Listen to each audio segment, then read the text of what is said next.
What's up, world? It's Stefan. And this is Mark. And this is an episode of the Likeable Asshole podcast, and we always with the shits. All right, Mark, introduce yourself, man. I'm Marc Pitt, prior Navy, honorable discharge. Been living in Jacksonville, Florida for over 20 years, originally from Milwaukee, Wisconsin. Now, what's interesting about this thing is I ain't never met a nigga from Milwaukee until now. All right, but it's a good dude, man, so it's good to have him, man. All right, the first thing we want to talk about is the elephant in the room. I say this every time we talk about this nigga, you got to talk about him first. R. Kelly. R. Kelly. Okay, if you're not caught up to date about his latest activities, he was arrested on 10 charges of aggravated assault, sexual assault. He was released from prison after someone made his bail. And interesting thing about this is the lady who made his bail owned a daycare as one of her ventures. But I digress. So he goes back to jail after his Gayle King interview, like literally the next day. And matter of fact, the same day they released the 12-minute clip of the Gayle King interview, he went to jail that same day. And what was that? Yesterday he someone paid his child. He went to jail for child support issue. And was released this afternoon. $160K he had to pay. He came up in there with 60 thinking he can work something out. They said, bring your ass here, Kels. They locked him up. He was in there till Friday. They just let him go. Someone paid the remaining $100,000 to get this man get him out of jail. That is bananas, right? That shows you the level of influence one can have over a community. Now, I'm not saying this as someone who feels like R. Kelly should be behind bars, but I'm saying this as someone who's stating the obvious. Like, you can get somebody to pay $100,000 to get you out of jail twice in a week span. Damn. Right? I mean, friends. How many of us have them? Friends. Shit, we need better friends. You ain't lying. I definitely do. Oh, well, what's your whole take on this R. Kelly thing, man?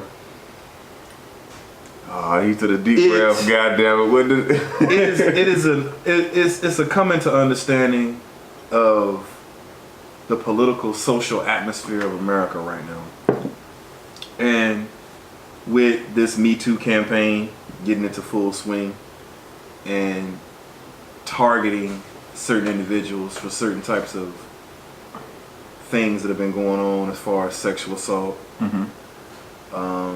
abuse of children, abuse of women, is coming into full swing where we're actually seeing guys get ostracized and actions be taken in regards to the advantage that could be possibly taken of different people through exploitation sexually or through media or through social abuse or any type of thing like that. And it's a good thing that they've taken initiative to actually charge him with some of the things that they're charging him with. But however, this is the problem. This man has said in an interview, I don't know if any of y'all seen this interview where he nutted all up and went into tears and started crying and went all off, where he actually screamed on television, "The parents sold the girls to me." Now, this fool has not had any record of any type of psychological whatever. That has been thrown out the window from his first original case. When he was found not guilty, he didn't plead anything of that nature, so there's no record of that. By him saying such a thing like this on the air, you know this is going to be brought up in court. Well, it would be. However, you have to see the interview that followed the next day. Okay, tell me about that. His two girlfriends had an interview themselves.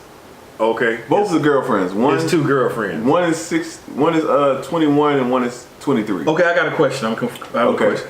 Who is Robert Kelly, the legendary R&B singer? Who is this man actually in a monogamous relationship with? Can we just out of curiosity? I don't want to get too far off base. Wait, hold on. Okay, I'm just telling you I'm not the one to judge anything. Okay, yeah. But from their testimony in this interview, they're saying we're both in a relationship with him. Okay. And they were fine with it. So a polymorous relationship is taking place between him and these two young ladies. Sure. Well, Okay, let's call it that. Let's call it that. Okay. Okay. And in an interview, one of the girls said she met R. Kelly when she was 17. Okay. But she said she didn't sleep with him until she was 18. Okay. Okay. Which is, if that's the case, then that's legal. Completely legal. Another case was when the other girl said she was 16 when she met Kelly. Okay. And the thing is, her parents told her to tell R. Kelly, I'm 18.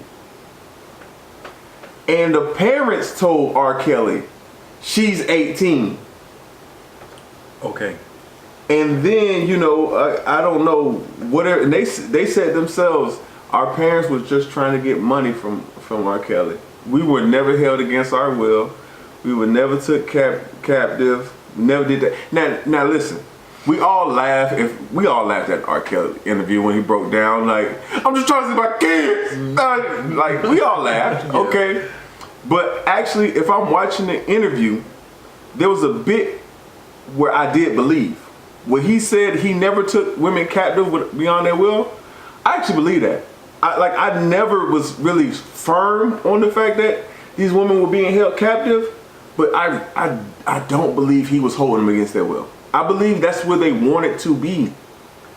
Whether it be for your own selfish vendetta so you can try to set him up and get some money out of him, or because you just wanted to be there because you wanted to be in the presence of an R&B legend. I don't know. But I don't think he held you there. Yeah. Now we're talking some serious, severe controversy when we say that he's holding people captive against their will. Which, okay, where's the smoking gun to connect that? Okay, you got me on one strong argument with the man that I'm not even trying to even form a basis of rebuttal for. When you say that the man is a sexual deviant who preys on women, yeah. that it goes without saying that this is evident in so many ways of paying attention. But the reality is, how guilty are these parents? You brought up this issue with this. This issue comes back to the parents.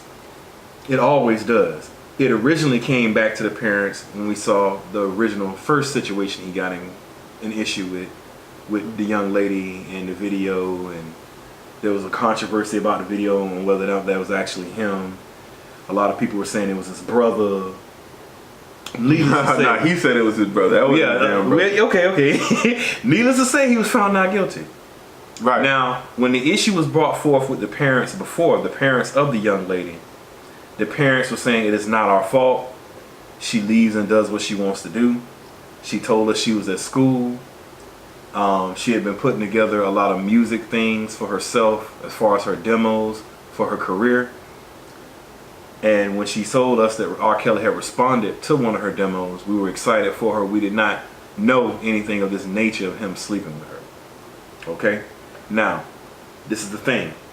Can women and men be charged with prostituting their daughters out to other men for money? That is. See, there was a Dr. Dre album. Oh, There was a Dr. Dre album I used to listen to. You gotta understand, Right. I'm not a millennial. I'm in my 40s. I'm not 14.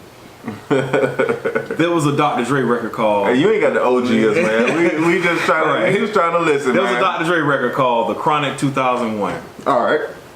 where basically Eddie Griffin did a skit where he said, "Why I always got to be the pimp? Why I always got to be the player?"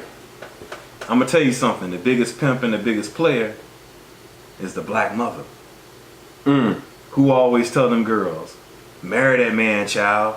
Get with that man, child. Go after that man with that money. Go ahead and get that dude on that Wheatie boxer who on TV and BET making them rap videos." Who encouraging these young ladies to go after these men who are predominant, popular? But let me And stop have you. financial But back. let me stop you there. And it's the men too. Wait, no. Yeah. Let me check Eddie Griffin real quick. you are doing a huge disservice to your sisters, okay? Saying that they are the ones. Nigga, you don't think the white woman is telling her daughter that? Nigga, the fuck is you thinking? You gonna sell out the sisters? What you think? You think it's a coincidence the only time you see a white woman with anything going for herself with a black man is when he is a fucking like eons above her financially? You think that's a fucking coincidence? Wake the fuck up, man. Stop blaming sisters for that. These mamas ain't pimped them daughters out on that bullshit. Now, the R. Kelly case where you actually pimping her out, that's one thing. But then you got a case when you talk about go get the nigga with the bag. No, that just makes sense. If I have a daughter, I'm telling her, get a man that's financially stable, someone who can take care of you. A man. Get a man. As a man, you don't get somebody who want to be a provider, who want to take care of you, who want to see you well off, who want to see you dressed nice, who want the best for you. Get somebody like that. She not wrong for saying that. Of course not. However, she is wrong. In matter of fact, I'm gonna jump off a little bit. Okay, go ahead. Listen, sisters, if y'all listening, please. Go lock up Zion Williamson. Okay, don't let these white girls get to him. Okay, go get to him. Zion Williamson. You don't know who he is? Google it up. Z-I-O-N Williamson. Google it. Please, he's the bag, baby. Go get him. Okay, I don't want to see him with no white woman. I want to see him produce some beautiful black babies. All black babies. You can call me racist if you want to. I don't give a damn. But my bad. But go ahead with you going. Go ahead. Now, this is the thing. You're right. Proper preparation for your daughter into adult, next level life of family responsibility is a beautiful thing. As far as trying to give her the proper ideas of what she should be looking for in a husband. Mm-hmm. But there's an argument that this is not what these women and these men did. They basically sold their children to this man as a part of an adult trade for slavery. Some of the things that we got away with and did away with in the color purple days of the 1930s and 40s. Oh, yeah. You get what I'm trying to say? Yeah, no, I get what you Now, see, when we understand this thing that black women have gone through this type of thing for almost a generation of almost 100 years after slavery took place, of them just being bartered and traded like cattle, we come to an understanding of men like R. Kelly. This new millennial version of this idea comes through the concept of these men who are popular grace and stature. Either way it goes, because of the exploitation nature of it, it's not right. No, it's not. No. You can't just sell your child to a grown ass man. Now, did this actually happen? This is where the investigation is going to have to push to try to prove that this actually did happen. Right. And if it did, these parents need to be charged.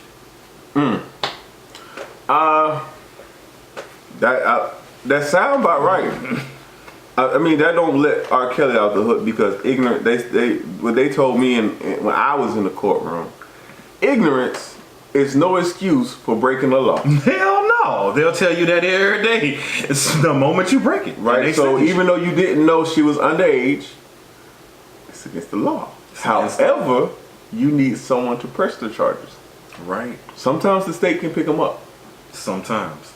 Depending on the severity of what is hurt. Right, but it has to be a report file. Mm-hmm.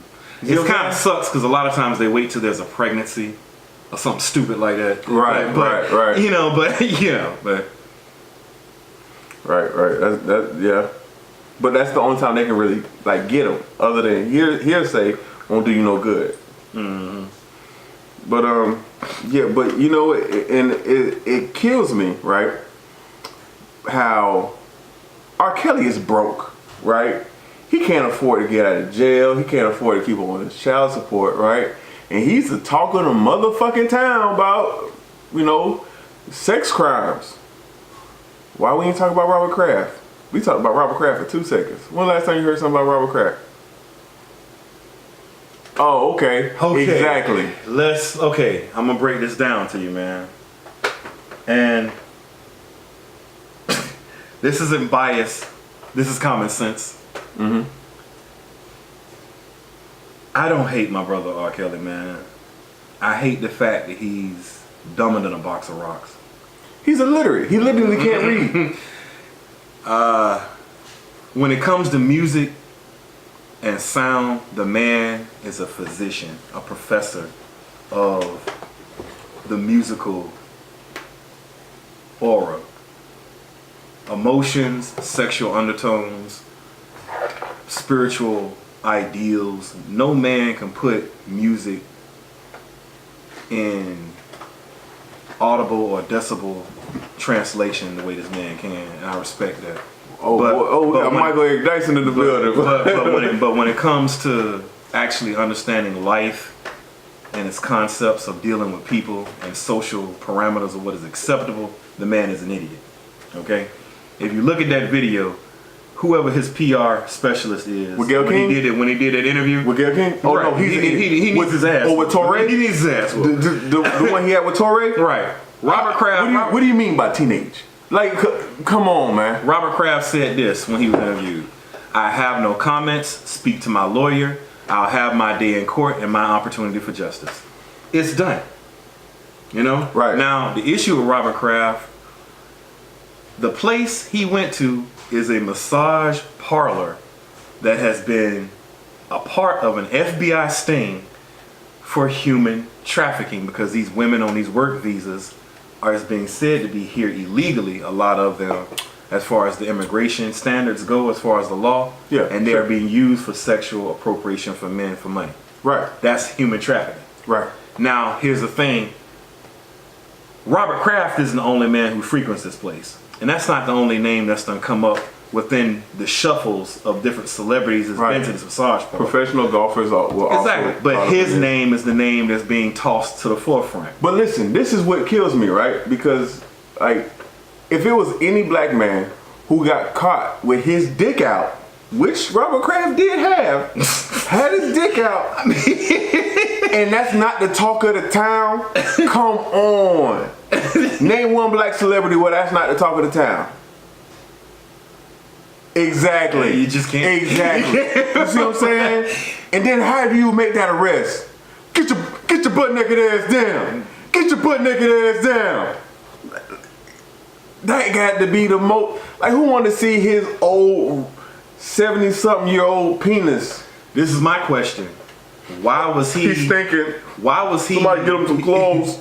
Why was it released to? Do you realize Robert Kraft didn't find out that he was actually being charged till after he saw it on the news? This is the second time the media done pulled this crap. Okay, the media knew before the people who was before the accusee. You said the media pulled this? Yeah, this is like the second time. It's like the second time this done happened with this mess. The man did not know. That's not on the media. The media is doing their job. That's on the police. But it's ridiculous how the way it go. I look at the news and I see that I'm being, like, the situation with Kavanaugh, the judge. Right. The man didn't realize he was being charged. And I'm not taking up for the man. Kavanaugh being charged? He got charged for something? He was accused. He hasn't been charged. He was accused. But the man didn't find out that the accusations of sexual assault didn't come against him. Judge Kavanaugh. Right. You know, the whole situation with that. Just not to get off the subject, just slightly. He didn't find out he was being charged. He was eating breakfast that morning, watching it on the news. Listen. I am someone who is big on us getting Democratic federal judges in there, because Donald Trump has been appointing inequipped, inexperienced, unqualified people into the federal judge seats. And to be honest with you, Kavanaugh wasn't one of those people that I'm talking about. I think he was qualified for the job. Yeah, he was qualified, but there's some stuff. But then all this stuff came out, and then listen, and I honestly thought it was a bunch of BS, because it's like, dog. So you don't, because the woman who wrote the initial letter said, first of all, and then whoever had got the letter, right, they didn't drop it until a week before his hearing to get sworn in as the next one. It's a lot of stuff that was held back. So no. As a Democrat, right, I'm telling you, that was a chess move. That was not I'm doing what's right. That was a chess move, dog. And I didn't like that, because if you felt some type of way, you would have posted, you would have been put that out there. And I feel like they did Robert Kraft the same way. It's a chess move because they don't want him in the NFL. Nah. You know that, right? Yeah, they don't. But I'm so we agree. But I'm saying this, right? Mm-hmm.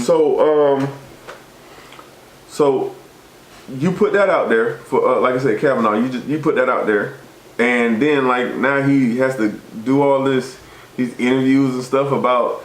Because the woman said she didn't remember where it happened. She didn't remember what year it was. She didn't remember the time. She didn't remember what party it was. Like, you don't remember when, where, but you remember you was like, how? Like, come on. Like, what are you giving me now? You giving me nothing. And it's not even to say that you weren't raped. But why bring it up if you can't remember it? Damn, I was raped. I was raped one time, but I don't even remember. Damn.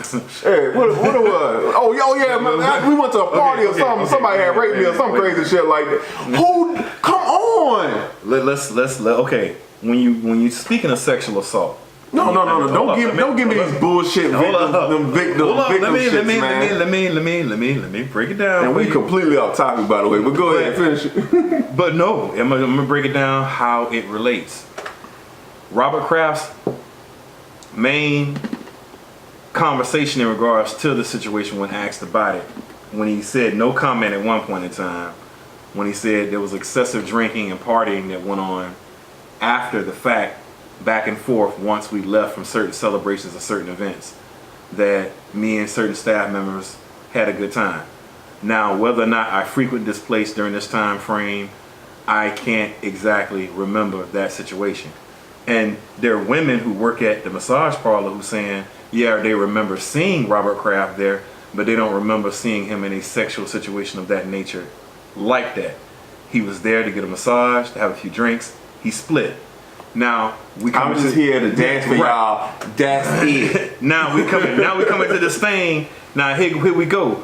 Now when assault accusations come and there's drinking involved, man. When there's drinking involved, now there's been times, and I'm not gonna lie about it.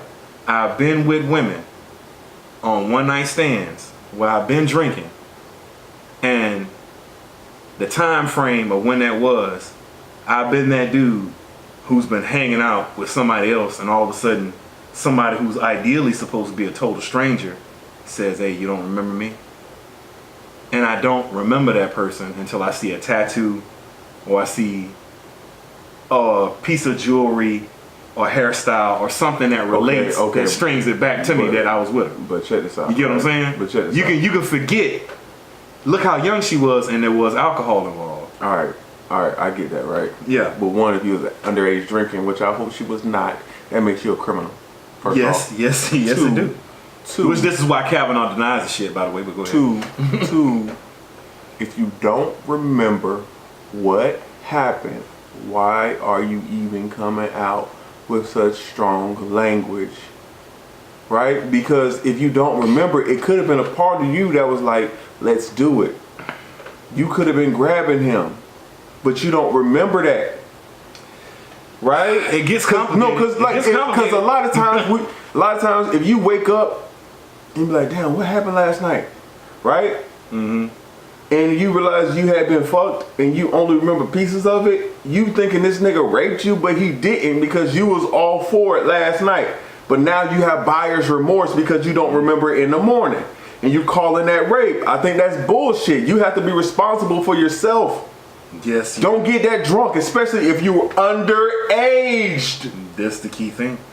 Because these things can happen. Sexual assaults are in high ranking numbers from high school to early college years. Listen, and this is coming from a Democrat who did not want to see him in that seat. I'm just being real. Yeah, of course. I think that was an unfair position they were putting in. Then there's like, then, you know, of course, and this is my thing.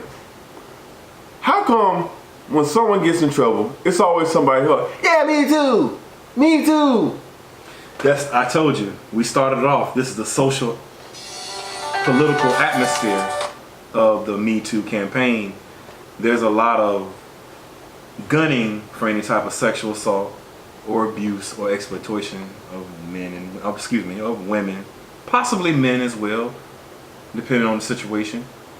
And we're coming to an understanding now that women and children and these types of things are just not going to be tolerated by a large group of society that feel like they have a voice to stand out to speak against it, which is good.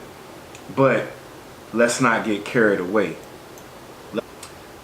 Let's come to an understanding that let's not get to the mode where we're punishing men that are heterosexual just because they have the ability to have an erection and they have a penis.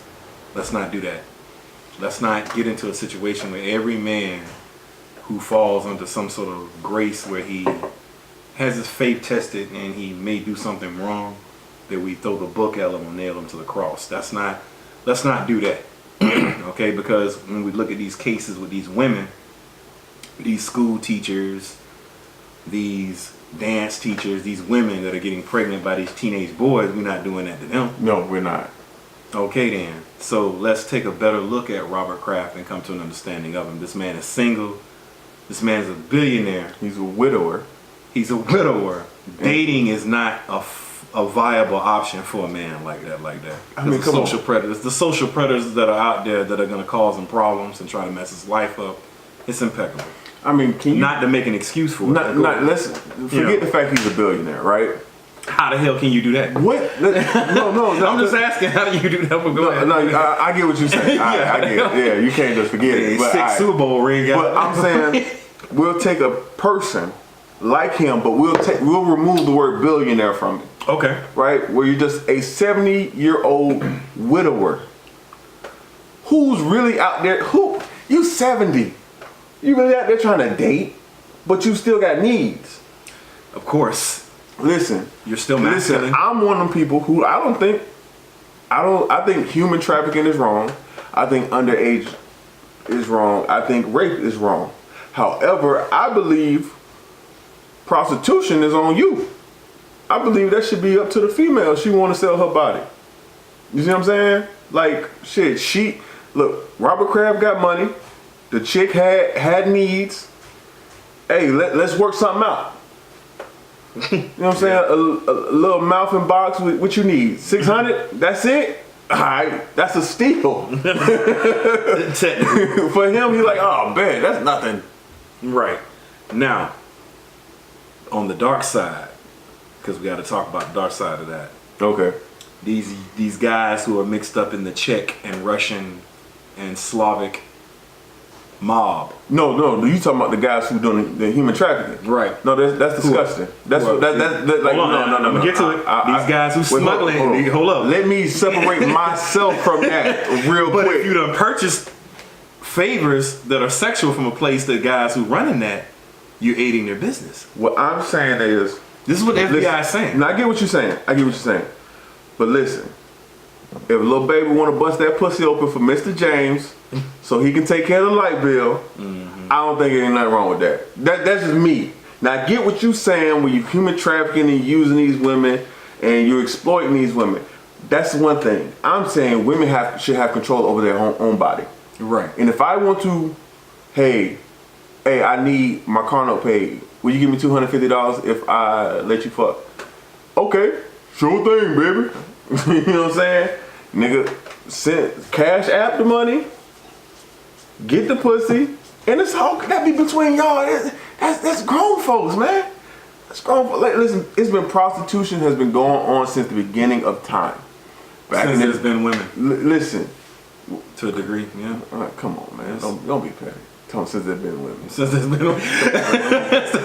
All right.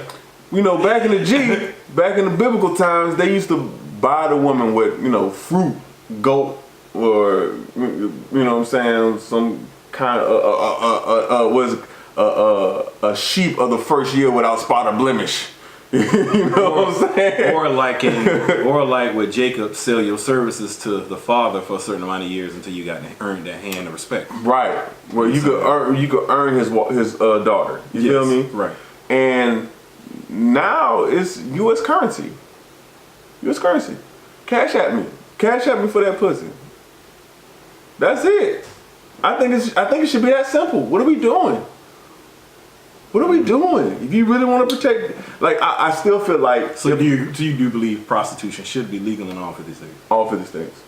Of course, it should have restrictions on it, just like everything. How would you regulate that? First of all, you got to be licensed. You have to be a licensed prostitute. Okay, it's a trade. All right, you got to. So now you're encouraging young girls, instead of becoming nurses and doctors and achieving high progressive ideals like women like Oprah Winfrey. Hold on. Now you're trying to reduce them. Hold on. I'm trying. Now you're trying to give them the option. I'm trying to produce a world full of young women who are entrepreneurs, okay, who can do both, who can save a life and give a little pussy and get paid for it on the side. I don't think the two have to be mutually exclusive.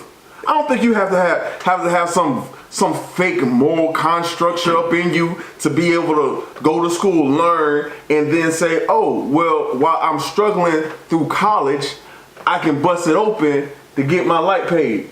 Bust it open so I can get some money for gas. Bust it open, you know what I'm saying, to get my hair done. Suck a little dick to go on a trip. I don't see what the problem is, man.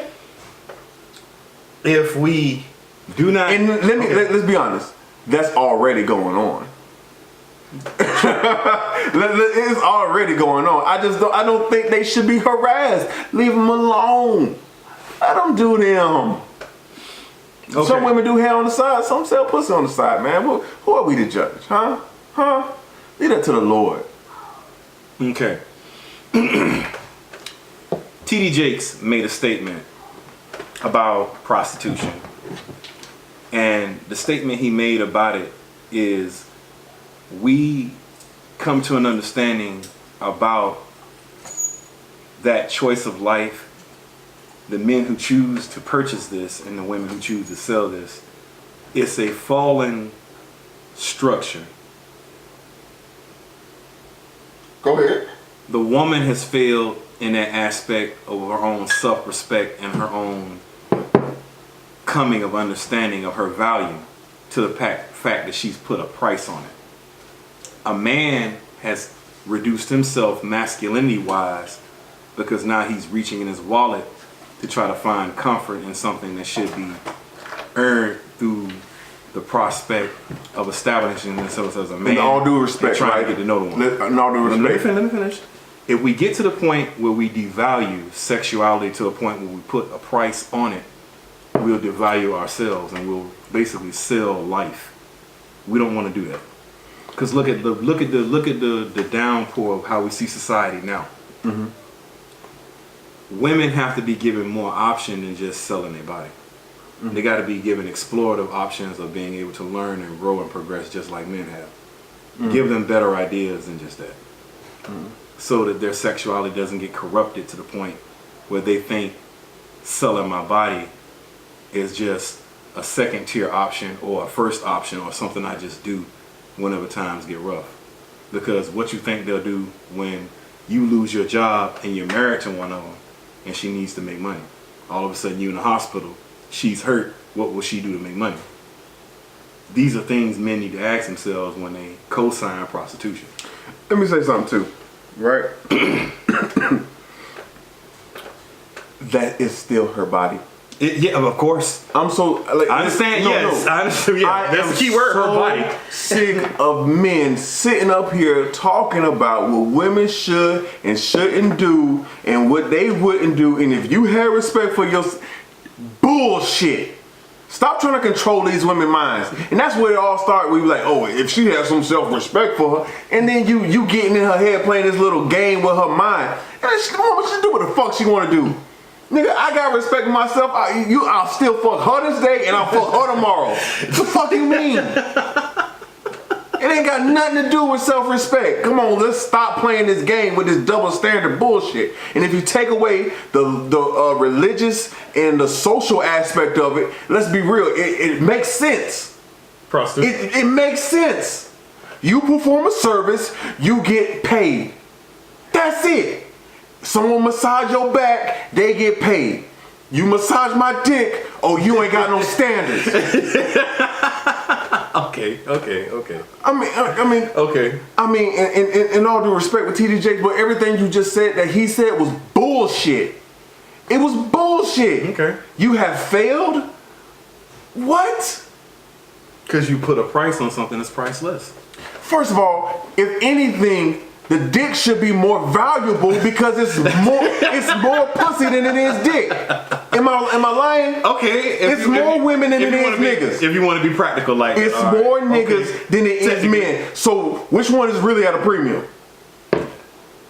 Technically. But niggas just throwing that dick anyway, and you ain't saying nothing about niggas throwing the D to every woman around the corner. So what I'm saying is the double standard is bullshit. And you need to get rid of it. And if you actually respect women as peers, then we should respect them as our peers, and not just when it's convenient on some bullshit moral shit. We try to.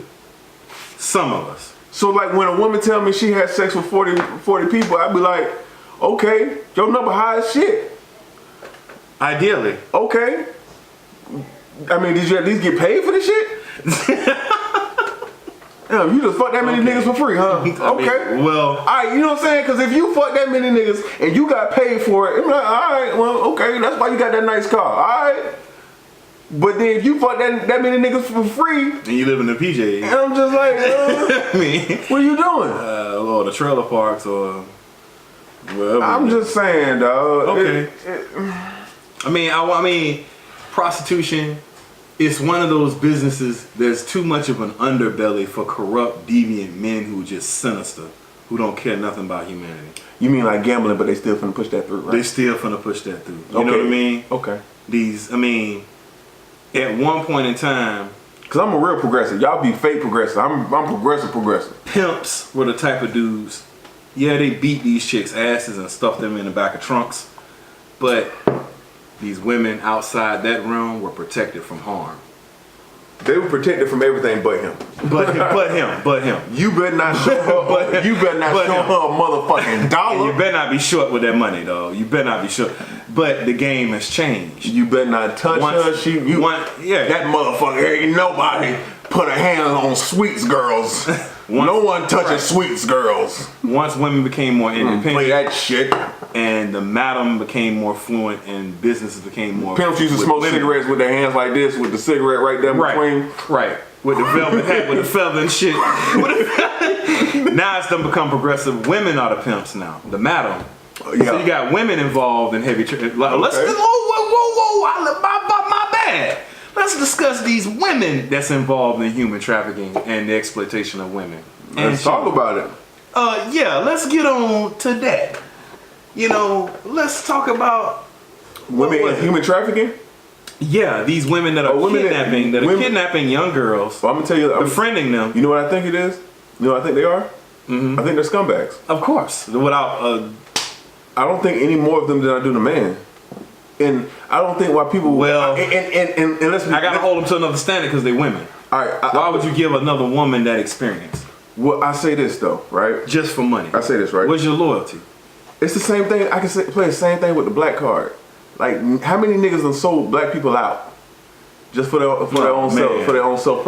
You got a calculator, bro? Huh? Got a calculator? Right. You know what I'm saying? I mean, so so you can't really use, like, why would you do that knowing what can happen? People are self-centered. Like, listen, I had posted a question on Facebook, like, is narcissism a mental disease? And a lot of people, I mean, they're not psychologists, so they don't know. It's a mental disease. No, it's not, because I actually did some research on it, right? And it's 3 levels of narcissism, right? It's break them down. One level is healthy narcissism, where like you healthy narcissism. It is healthy level of it because it's a certain amount of caring about yourself, self-preservation. You have to love yourself before you can love anyone else. You have to take care of you before, you know. I always say this, and I said this before I even did the research on it. That's self-esteem, not narcissism. No. It's one of the symptoms of when you Google narcissism. Okay. Those one of those things that come up, right? Okay. I'm following you. Now, like I said, there's levels to narcissism. There's level. Okay. You see what I'm saying? So when you take care of yourself and you love yourself, to love yourself, you have to have a certain amount of narcissism in you, right? Otherwise, you'll be completely selfless and completely giving when have nothing for yourself. See what I'm saying? Okay. Now, there's a certain level where the next level is when you start thinking that you're better than people. When you're thinking that you're more important than other people. When you start thinking that people are less than you, that's the second level. The third one is when you actually don't just think it, you actually act on it. And those traits are linked to psychopaths, which is hard to, that's why it's hard to diagnose psychopaths, because they usually have so many different type of mental issues and not just one. You see what I'm saying? But that's another point. But anyway, okay. But for you to, I always say this. I can't love my kids if I don't love me.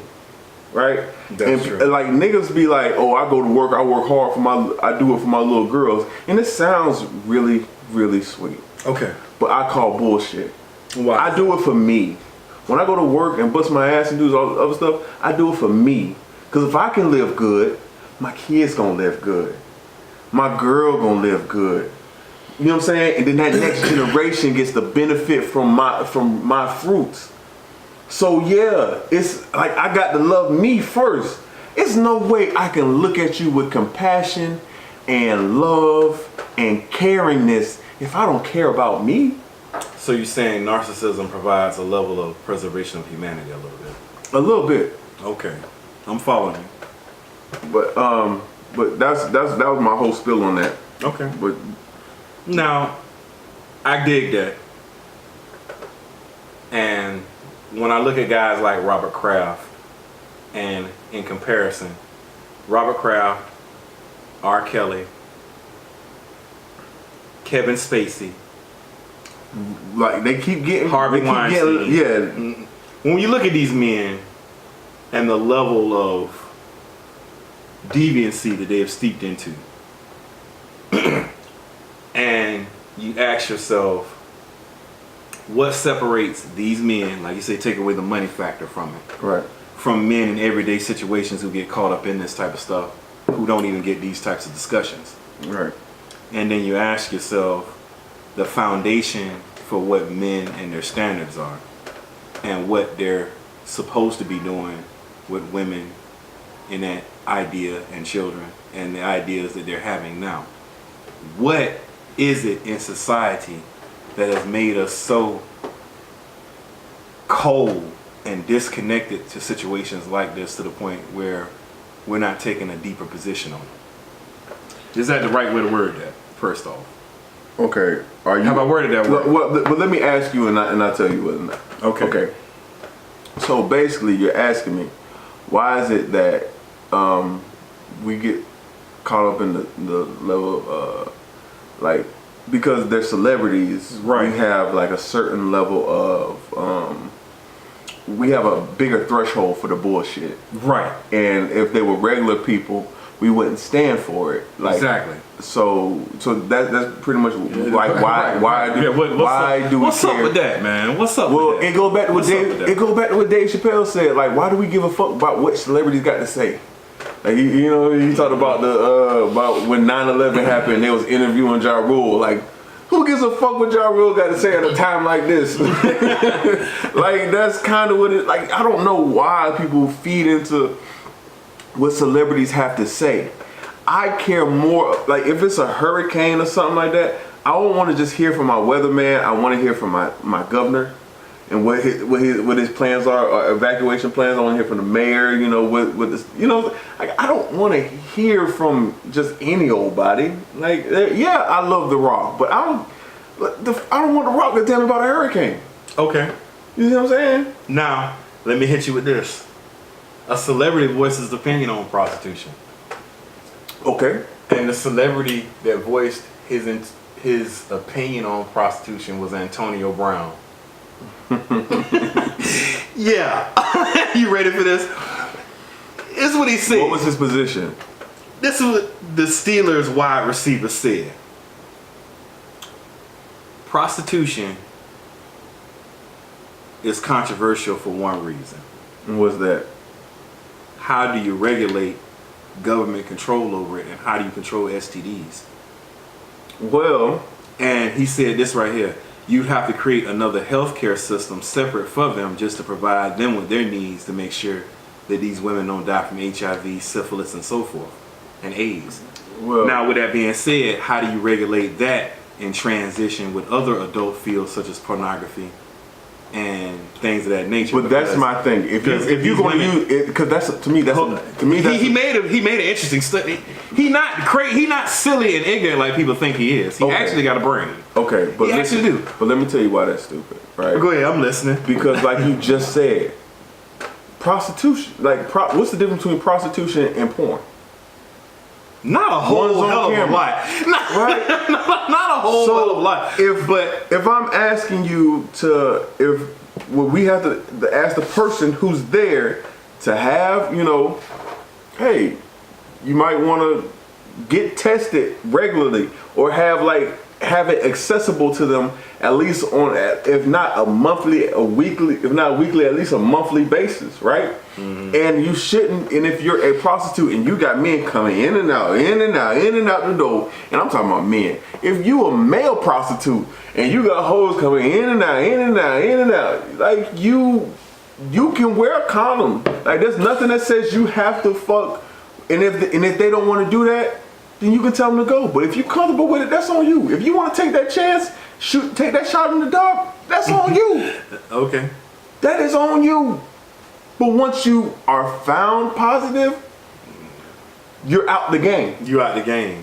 You got to be out the game. Like this is no longer an option for you. And if you get found, like, and I said there should be regulations, right? If you get found to have let's say gonorrhea, it's curable. Yeah. Yeah. So I mean, It ain't nothing to write home about and pop about. But yeah, it's curable. But you'll be suspended. You'll be suspended for working for 90 days. So and like I said, you should have a prostitution license. Should they be able to? You should have a license. So they should be allowed to draw unemployment and all that. Well, if you have an employer, well, no, I don't think you should have to draw unemployment. If you get, let's say, normal job, right? If they get fired from whatever. Well, I didn't say. What's the difference? If you get fired, you can still be an entrepreneur.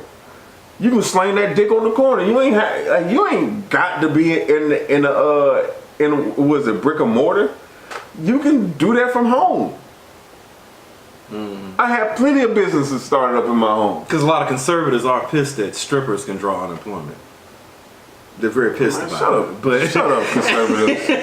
A lot of strippers, but they can. They ideally can. If she gets terminated, they work in the actual establishment. Right.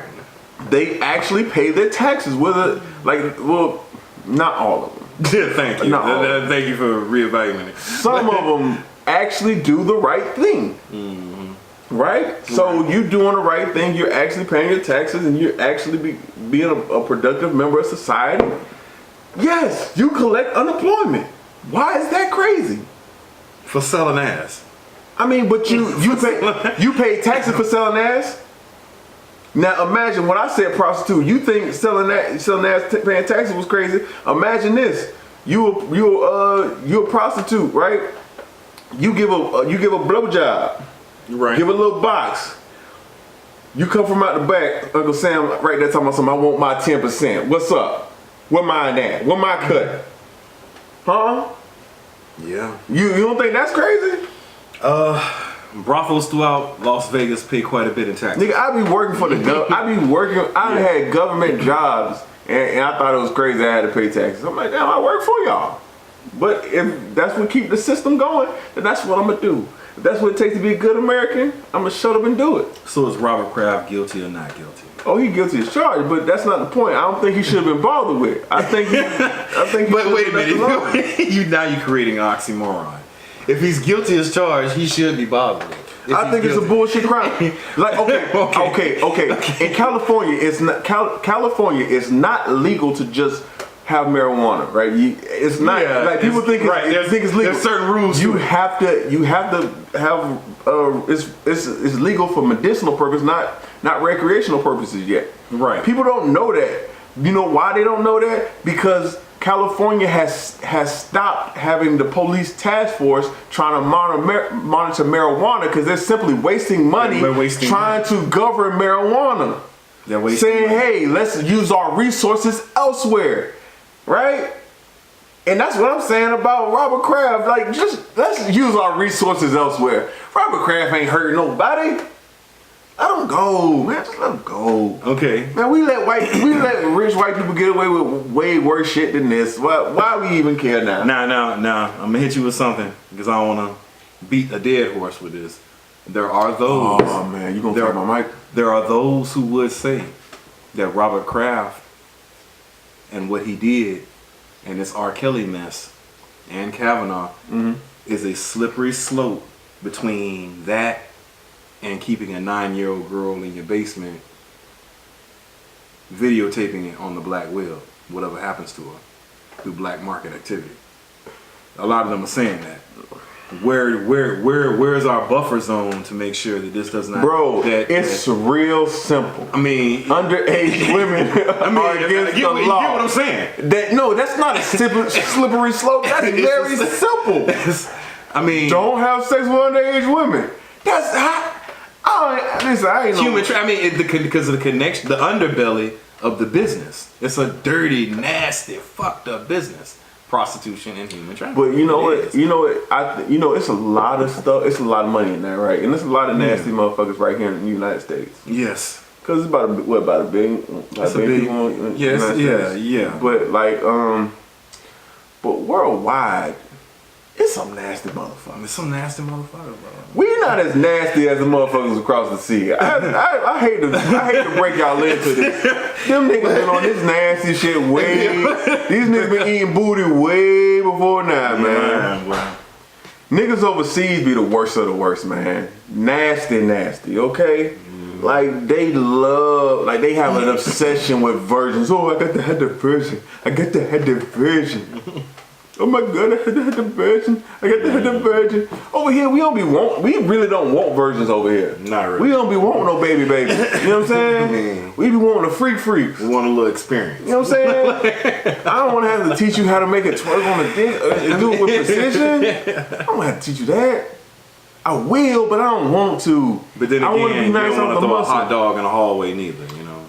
It's a fine line. It's a fine line. It's a fine line. I mean, if you go, but if you go on to purchase it, you can't, beggars can't be choosers. I mean that's that too, right?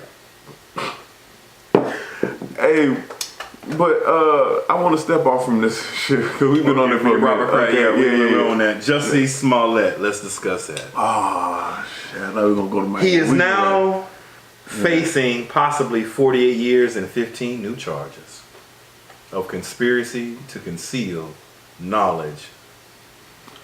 Can I be honest with you? We all know he did it.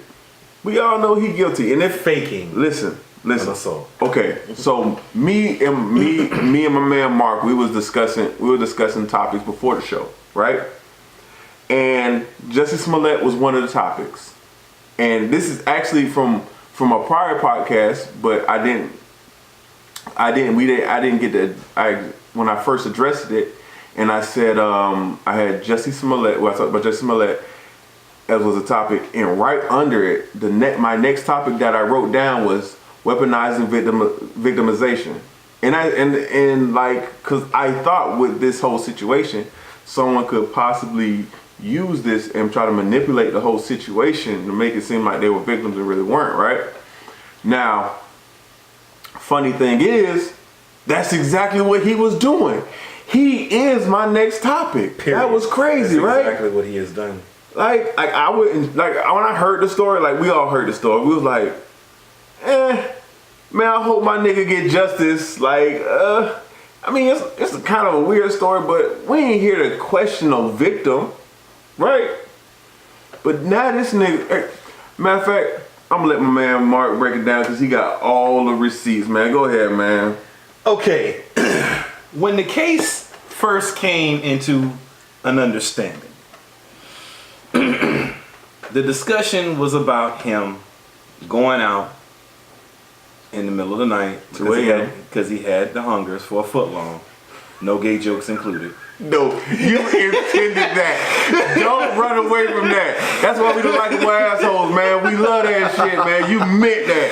I mean, but he was looking for a sandwich and was allegedly assaulted by two white men who We're wearing MAGA hats. were wearing MAGA hats and were making racial slurs and sexual innuendo terms towards his sexuality derogatory, and shouted, MAGA country. MAGA country? MAGA country. Okay.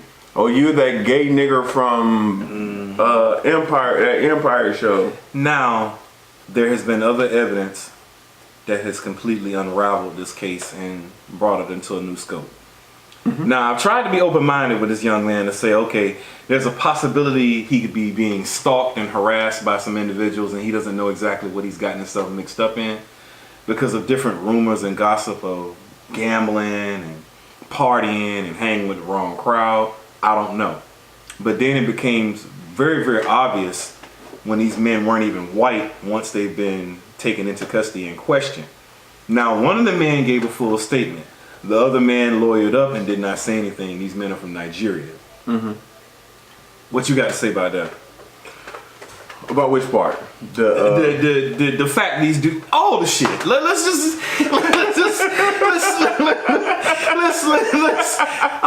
humor this ignorance for 1 second and try to get a bottom line basis. Okay, of what's going on. all right. The first part, right? Okay, so what nigga writes a check?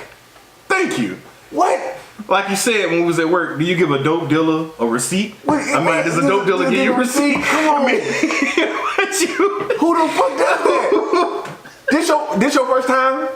You got that? You know what I'm saying? Is you crazy? You new to this? You knew to this? Cause you ain't true to it. I promise you. What is you thinking? Fuck is you doing? Fuck is you doing? You wrote a check? Oh, nigga, you deserve to get caught up in this bullshit. Listen, I hope he get in trouble. I hope he faces some time. But let's be honest. I don't want him to go to jail. You know why? I don't want him to go in prison, right? Because a place with a bunch of gay men ain't never a paradise for Jussie Smollett. I don't want him to, be able to enjoy such a luxurious life where he can have dick everywhere. Oh, yeah, Jussie. Oh, yeah. We want the prince of penis. That's what they're going to be calling him in jail. And I don't want him to have that kind of luxury. I want him to just do some more humiliating shit, right? Like, and I wish we could do this shit, but you can't really do this in the court of law. I wish you could just like make him eat his bitch out, right? Like, oh no, I don't want no pussy.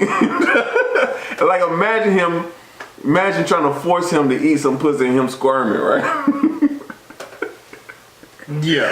Hey, that'd be the illest shit ever. That'd be the illest punishment ever, dog. I wouldn't want that. Like, but really, what Jussie Smollett gonna do? What good he gonna do society in jail? None at all. I mean, he's not. I mean, let's be honest. And then you want to give him 48 years? I find that now. See, here's the thing with that. Man. Here's the thing with that. Let's rewind time and see how this correlates. I have a tendency to get off the subject, but I'm gonna show you how it bridges. Okay. Remember Kobe Bryant?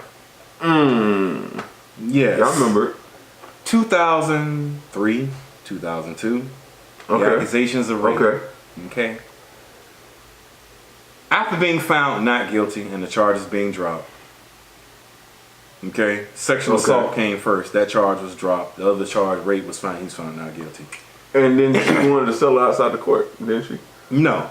She didn't settle outside the court? She didn't settle outside of court. Oh, okay. They understood she was lying because of the time frame of the coordination of when she was saying the event happened and certain medical scientific research that said this may conflict with the time frame. You said you weren't drinking and you were drinking and this happened. And then there was a swipe that they did for a clavicle thing for her for OBGYN that turned up some results that were questionable. Kobe Bryant was not the only man she had been with recently in the past 6 weeks. Yeah, I think they found eight different semen samples or something like that. Okay, now the woman later admitted after the fact that she lied. This woman was not charged with anything. Wow, right.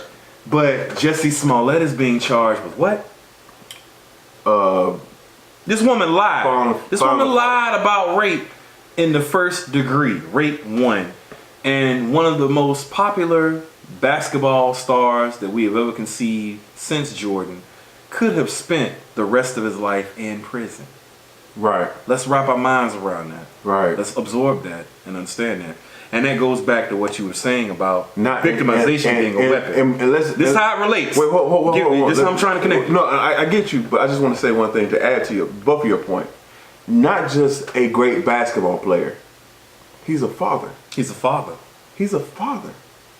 Let's not forget this, like in the celebrity shit, that this nigga is a dad raising 2 children. And you take him away from his family for years on some bullshit that you was lying about, playing games. But go ahead, man. I feel your point. I'm here with you. Now we come to this understanding of this type of stuff, and it's like, yes,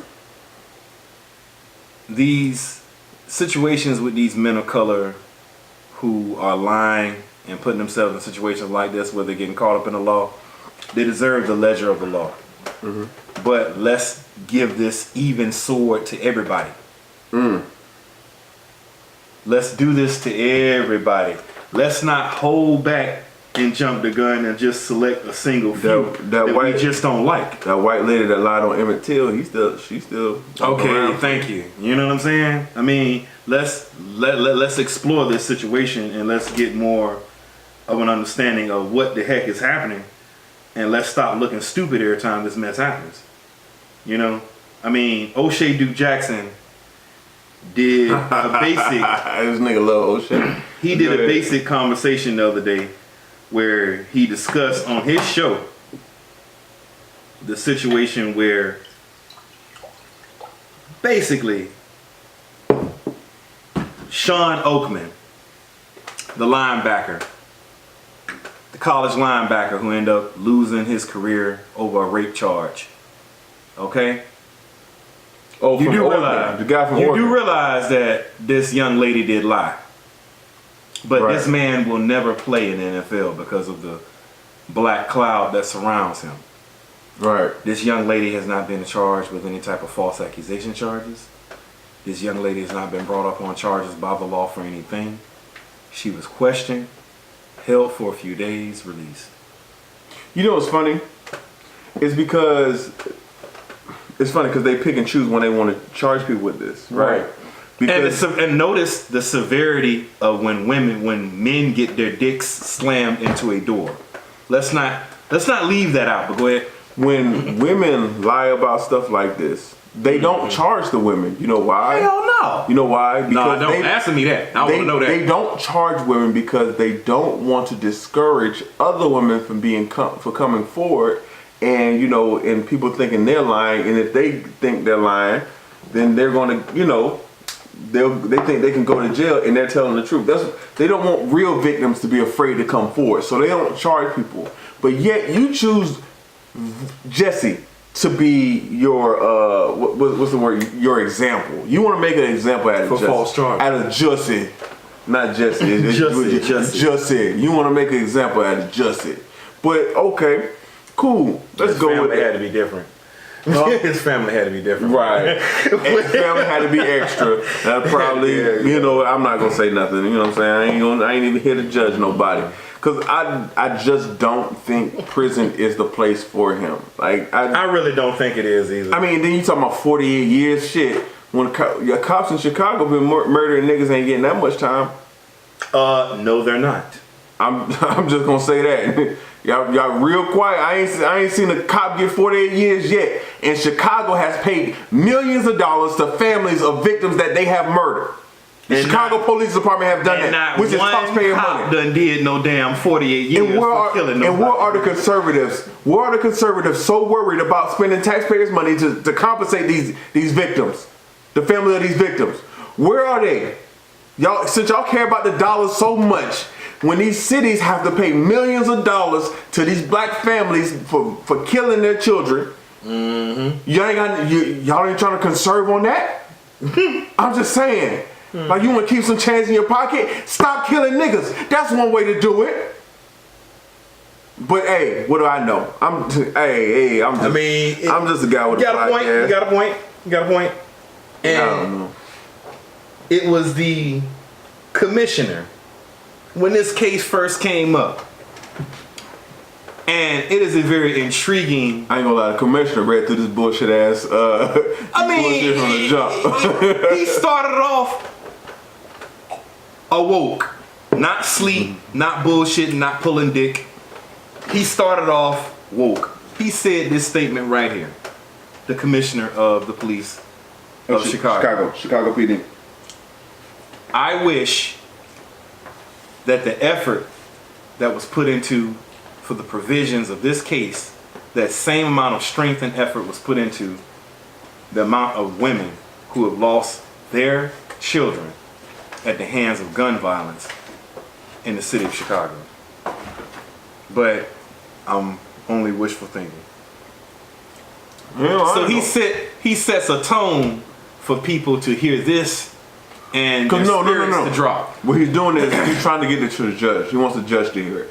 Yeah, And because he wants to make an example out of this nigga. he do. He really do. He really do. He Right? really do. And then I don't know why he used the gay parade as a city something we're proud Well, of. you have to understand this. wait, hold on, Chicago has the no. largest gay community in the Midwest. I understand. Okay. But you bring up the gay parade like that. It's like, for me, it was like when a white person says, I got a black friend.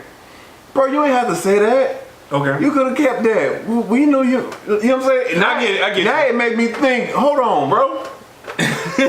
You don't like gay people. That what it feel like now, honestly. I really don't think. I'll be honest with you. I really don't think he do. We done had a lot of real talks. You know what I'm saying? I really don't think the man like gay folks. I really don't think. Me and you done had a lot of real talks, right? Right, we have. And you know how I feel about the LGBT community. I feel like they're a bunch of bullies and drab. Okay, but if we're gonna keep it $150, I think this dude might be homophobic. I think he might be a little homophobic. Possibly. He got a problem, definitely. I get the vibe. but he made some interesting points, did he not? Oh, he wasn't lying. Yeah. In that whole he made speech, some interesting points. he didn't lie. See, and that's when niggas gotta see. See, when you gotta see through the truth and when someone lies. You know what I'm saying? Mm-hmm. Like, someone could tell you something and not lie at all, but you can see through it. You got to be able to see through it. You know what I'm saying? Right. Like, he said, oh yeah, we have the largest gay parade here every year. That's not a lie. No, it's not. But you see through it and see, oh, this nigga don't like gay people. So he's trying to make sure he wants you to think it's not about being gay. Just like, oh, I'm not racist. I have black friends.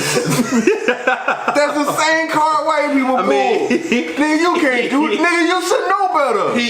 As a black man, why would you even do that? I was like, because I was watching the interview, I'm like, did this nigga, did he just pull the old, I got plenty of gay buddies. Did he just pull the I got black friends card? He did. I seen it. In his own little way, he kind of did do that. But man. Now, is the man misguided? That the story's gonna really tell. We really don't know. We can't call it because he's trying to do his job. Man, that nigga wrote a check to them boys. That nigga, I ain't gotta call it. You know, but now where does this lead? Now hold up. This is the other question that's being pushed around social media. Where does this lead the gay community and the black community now when real shit like this happens in Gay Chicago? community ain't never gave a fuck about the black community. You need to understand that. Every black gay person, you need to understand that you're black before you're gay. Okay? LGBT community has never been stepping up for black violence. Like when shit happens to black people, LGBT community is silent. And that's a human rights issue. Fuck whether or not you're gay, fuck whether or not you're conservative or liberal. Like, that's a human rights issue. Philando Castile was murdered in front of his daughter. That's a human rights issue. What the fuck were they? And a better question, like black people with clout who all of a sudden care about people like Like this whole shit with Oprah. All of a sudden, Oprah cares about whether or not these children were molested. Well, Oprah, why you ain't give a fuck when Philando Castile was murdered? You ain't say a damn word. But I'm gonna leave that alone, cause I mean, who got a bigger platform than Oprah? She got her own channel. They can't shut her up. Right. For her, there is no they. Right. Everybody keep talking about her show. There is no they when it comes to Oprah. Right. Oprah, you are the man. Mm-hmm. You are quintessentially the man. Mm-hmm. Can't nobody shut you up. You got your own channel. Right? So you ain't say nothing because you simply don't care. You simply don't care. Can we keep it a buck? You don't care. So does this pour into our next subject about Oprah? We're going to get into it. Surviving Neverland and her interview. You set it off. Go ahead. I'm saying this about Oprah. I already said it. Like, motherfuckers, they pick and choose when they seem to care. And I think Oprah's more calculating than we're giving her credit for. And I don't think you can become a billionaire without being calculating. Let me keep that clear. You see what I'm saying? That this is true.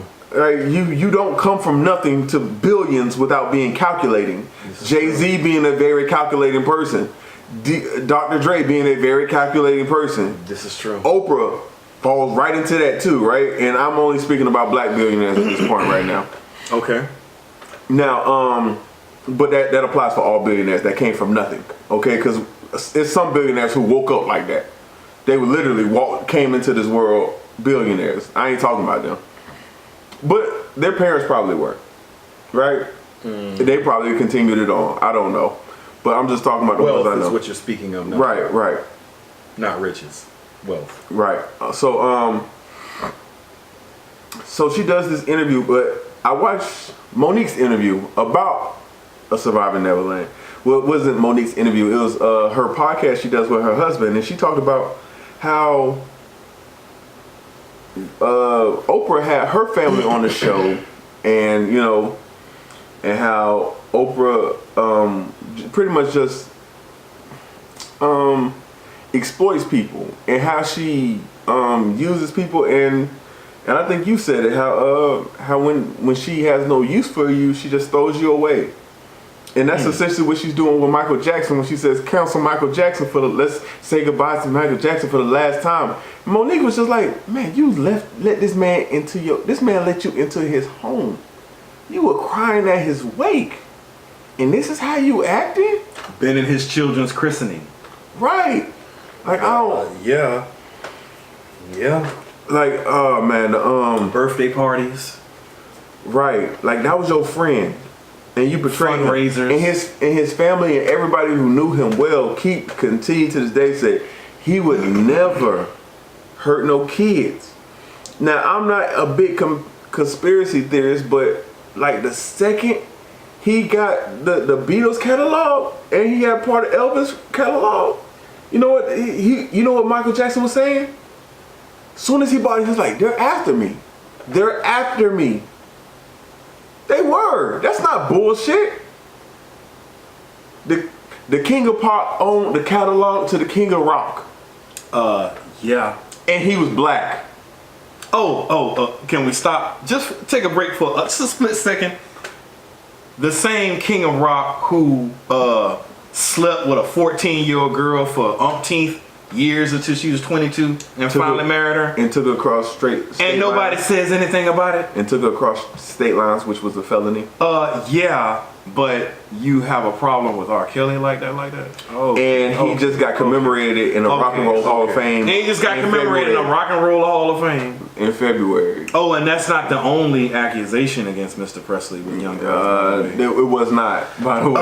By the way. And not to mention half of his music didn't belong to him because he stole it from black artists. Yeah. But yeah, we're not gonna talk about Elvis. This is not about Elvis. It's not about Elvis. It's not about Elvis. It's not about Elvis. But yeah, it's about Oprah. But, okay. How I feel about Oprah Winfrey? Oh Lord, man! At one point in time, I was proud of her. I'm still proud up until about 70. I'm always be proud of her. I'm always be proud of her. Hell, I'm gonna be proud of Condoleezza Rice. Hell. Yeah, I am. Believe it or not, yeah, I am. But up until 72 hours ago, Recent as fuck. I can't fuck with her no more, man, because this is what I was told when I had an issue with what she did when I found out about it. The words were towards certain individuals who I had to have this conversation with was, Mark, throughout the years, you've seen what you wanted to see. We've been trying to tell you all, you so-called progressive black thinkers, this woman ain't shit for years. She gonna stab you in the goddamn back. It is what it is. Look at the shit with her and Whitney Houston. Look at everything that's going on throughout the years. Y'all never have paid attention to it. You know? You know what I'm saying? It's like she was cool with Whitney then, when Whitney was living, was going through her issues, and was supportive of her through rehab and all of that. But then after Whitney died, there was all this controversial statements that she was making in interviews surrounding Whitney. Oh, And it's like she was talking about Whitney like she was Judge Mathis. Yeah. I know she's a crackhead. Right. Yeah, I know she's a crackhead. I mean, it's like now we're coming to the understanding of this now with this woman, with her and the whole situation with Michael Jackson. Right. You were supposed to be this man's friend. Right. And a lot of black men, such as myself, we took it personal. But O'Shea Duke Jackson, Negro Manosphere, woke me up. He said, basically, you the fool. She ain't never fucked with black men like that. And she let it be known that she didn't fuck with you like that. They've been white too. You know? Let's look at the history of her show throughout the years. Pragmatically look at all of it and say, and be judgment of it. Has she ever really truly been on your side? Has she ever really spoken out for you? Police brutality, assault, lynchings throughout the years. Trayvon Martin, Jordan Davis, Philando Castile, Tamir Rice. How many Austin times has she Sterling. actually spoken for you in the media Mike sector? Brown. How many Sandra times? Bland. How many times? Nothing. And understanding that, we understand something about her. Unless it's something that directly affects her and cornerstones her pockets, she don't give a damn. And that's the whole thing with the woman. Am I mad with her for being a person like this? No, I'm mad at myself for not seeing this years ago. Because I saw, like people have told me, I saw what I wanted to see. So once she died, who does her money go to? Who? Oprah. Bruh, I don't know. I know this is an off-the-wall question, but It's an interesting question. I mean, who does her money? Because she does have a frozen food line, which is pretty much vegan and healthy foods. Yeah. So I was like, yeah, I still want to get the healthy foods, and she is still black, and I still love her, even though as flawed as she may be. So I just want to know, if I'm supporting this business, who is this money going to? Because I'll be damned if they get that money to Stedman. Because that money going to Stedman when she died, it's not staying in the black community. I don't need to get Hell no, it ain't. another dime of my money. Hell no, it ain't gonna stay in the black community. Hell no. If it ever really was to begin with, dealing with her economic dealings, you gotta understand that. Yeah. I mean, but this woman is friends with Harvey Weinstein. She didn't do shit about. She didn't do 13 accounts of sexual assault and rape he was accused of. She didn't do shit with Harvey Weinstein. She ain't talked to now one of them white girls that say said a motherfucking word. And neither one of them. But you know, Kevin Spacey supposed to be one of her closest friends. Oh wow. Accused of sexually coming on to 2 young boys. You know what? One was 14, the other one was 17. One grown now, the other one still in question as a teenager at that time, during the time frame of when he was accused of saying something to the boy or coming on to him or whatever you They said when they was arguing and shit, Kevin Spacey said his victim was like, he used to come onto the show and they used to play fight. And they just play fight. You know, the gay niggas magic trick. Yeah. Yeah. And he'll like get you into a sexual situation. He said he'll grope the ass cheek or like grab their nuts or something. And he said he'll pull one of their hands on his dick to feel it was hard. I was like, man, this nigga. I mean, not one interview has Oprah Winfrey tried to have with Kevin Spacey in regards to this. Kevin Spacey a fuck nigga. Let me get that out there. Hey, wait, hold on. I just want to make sure they heard me. Kevin Spacey is a fuck nigga. Point blank, period. It's out there. It's out there. I just wanted. I ain't mean to cut you off. I just want to make sure they heard that. You know, I ain't want nobody She like. ain't want to interview. I said it. She ain't want to interview none of the victims. Got me drinking this motherfucking drink with my pinky up. None of that. And it says a lot about this woman. I mean, she'll protect the ones that govern her pockets as far as providing her production for all of her ideas. But as far as the people who are actual victims, what do you really have to say or do for them? Do you really care about victims, Ms. Winfrey? That's what we're asking. That's the question. Or do you she's not gonna hear this podcast, nigga. Why you asking her? It's what it is. It's what it is. Hey, but look, okay, I'm gonna severely, drastically change subjects, right? Go ahead. All right, it's 2019, and the Democratic Party has yet to choose a candidate. Well, I feel like, and everybody's coming out so late. I was like, y'all was supposed to been on this shit. Where y'all been at? Y'all waiting until the ninth hour to announce your presidential candidacy, right? And one of those people are Kamala Harris, right? I like her, but I don't know if I love her. I love her as a senator. I don't know if I love her as a president. Now, I'm not saying she wouldn't be better than Donald Trump. That's not what I'm saying. What I'm saying about Kamala is, I think, I'm not sure if she's the best Democratic candidate that the Democrats have to offer. You know what I'm saying? Like, I feel like it's somebody out there who's going to be, just as qualified as her, but with more tenacity. And I know, here come the women. Oh, they're sexist. No, because I'm saying the same shit about Bernie Sanders. I'm saying the same shit about Cory Booker. Like, they're not dogs out here in this political streets. Like, you got to be a dog if you're going to get in this fight with I don't even want to say his name. 45, okay? This motherfucker is vicious. And listen, and this is why niggas aren't Republicans. Not because of policies, but because they don't give a fuck about how they win. They know that they're discriminating against you and stopping you from voting.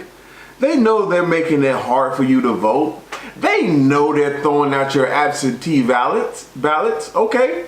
They know that, but they don't give a fuck because they winning. You see what I'm saying?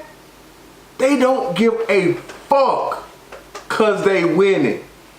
That's why I can't be a Republican. That's why I don't respect them. Because if you have moral standards, then have standards. Don't turn a blind eye when it benefits you. No. Like, come on, man. What was the case in South Carolina where they caught the guy throwing out ballots? Like, come on. And that was the only reason why they even recognized that, because it was so severe. Imagine if it was a case where, with someone just skimming off of just a couple at a time. You know what I'm saying? Still, like election fraud, and then what was one of the senators tried to connect election fraud. One of the Republican senators, tried to connect election fraud to voter fraud. Talking about, the left says, voter fraud doesn't happen. Bitch, it didn't happen. That was election fraud. When you hired a motherfucker and you know they got a history of doing foul shit. Mm-hmm. Come on, man. Like, stop, man. These Republicans, and it's just like I think Clifton Powell is the only Republican that spoke out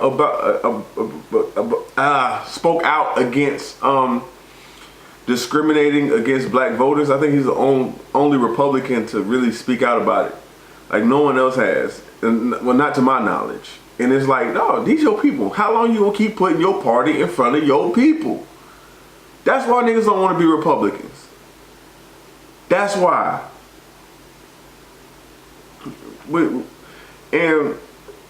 But back to the thing about the presidential candidates and Kamala. listen, I love Kamala. I really do. But you know, I just feel like she I think she kind of ruined it for herself with that interview on the Breakfast Club. That shit can make and break you, and it's not that I think she was lying, but she gave them crackers something. She gave them crackers something to run with. I mean, really, she did. She gave them crackers something to run with. Like, if you running for president, why would you ever admit to smoking weed? Oh, well, they can look it up. Well, make the motherfuckers look it up. Okay. Kamala Harris. My issue with Kamala Harris Give it to the mic. is an issue I have with the entire left and their political scheme of thinking. Okay. They have a divide and conquer systematic way of thinking in their politics, their business, and things that they have done throughout the years. The Democrats think that by getting into certain urban cult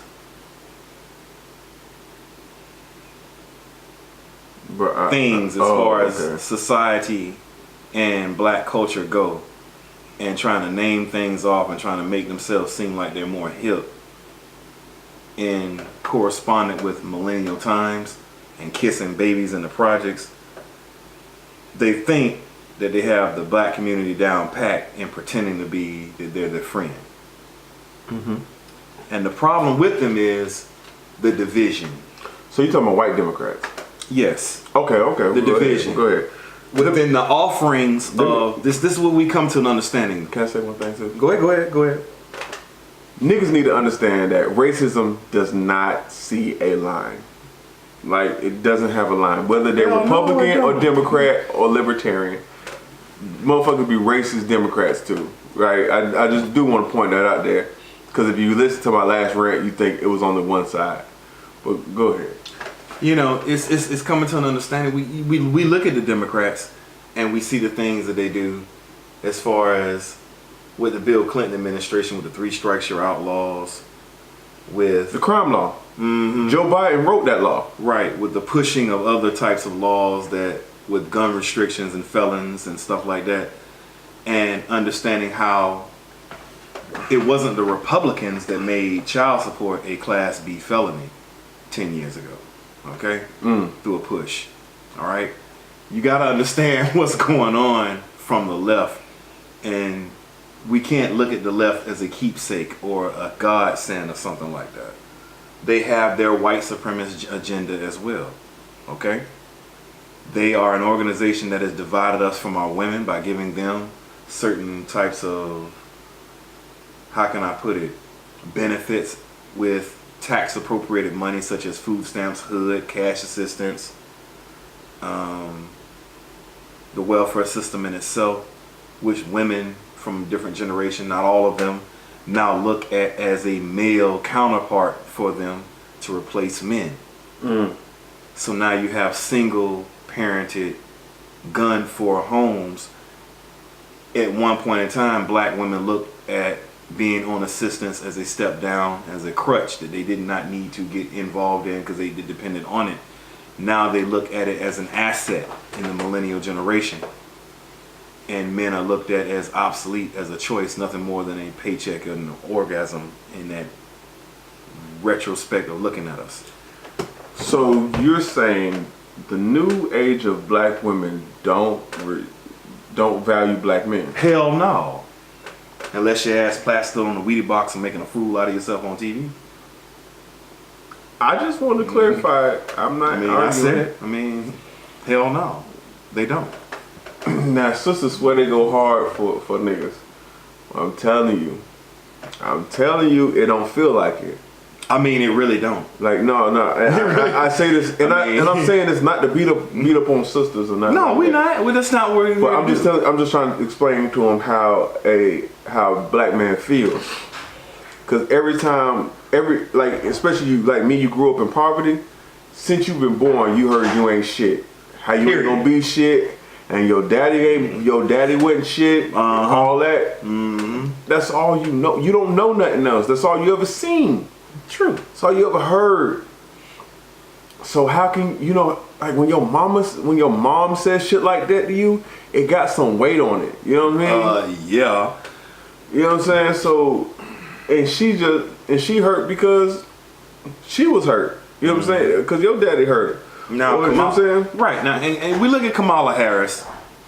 This woman has been, at the time when she was a district attorney, Right. she has been in support of a lot of policies. She was a hardliner and giving stiff, hard sentences to young black men who committed felonies. Let's keep it 100. I mean, let's look at that now. Let's look at that. Let's look at this. No. Stop. Go ahead. Let's not act like it's just Kamala.